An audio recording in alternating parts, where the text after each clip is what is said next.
Restaurants and takeouts close, people are forced to cook at home, but some are complaining they're running out of ideas. Well, for some tips on how you can prepare quick, healthy meals, we joined in the Midnight Kitchen with the Midnight Kitchen founder, Zora Booley. Good morning to you, Zora. So virtual cooking and baking seems to have taken off during this time. What are your tips there? So I feel like my tips are just try and kind of stick to things that are easy for you to make. Don't try, like a massive accomplishment like a sourdough bread if you really just want a really great, delicious stir fry, I think it's about being comfortable in the kitchen and just enjoying yourself while you're at home and sort of being kind in this time and not putting out these huge challenges for yourself to do.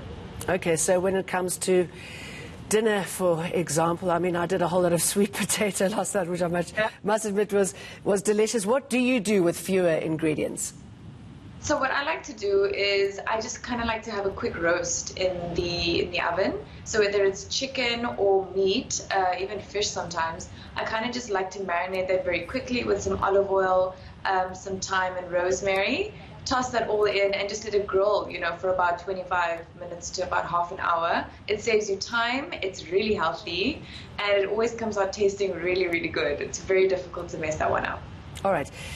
I should imagine that your business, like everyone else's, has been affected by this, but what are you seeing as far as your business is concerned, and what are you doing to alleviate the impact of the virus? So I find that during this time you kind of have to cater to your audience, specifically in what I'm doing at the moment. So I really listen to what my audience is asking me for, what they want to see, and kind of just managing my day-to-day according to that. So if people want to see more fun and interactive things, I like to do that. A lot of people do like to see the positivity in my life at the moment, so I like to show them that aspect, and I find that in response, brands sort of tend to hop onto that and see that if that's what you're providing, that's kind of what they want to get involved in as well. So it must be quite interesting seeing the change of behavior of your followers in this time.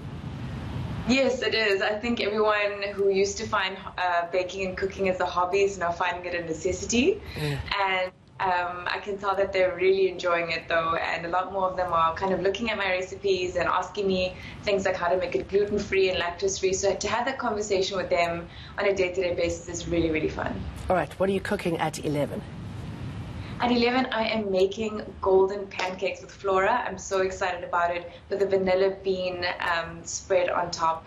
It's very decadent, but it's such an easy, foolproof recipe. Well, I think we allowed a little bit of decadence in these times. Thanks very much for that. And you can watch the Flora Virtual Cooking Show on enca.com at 11 o'clock.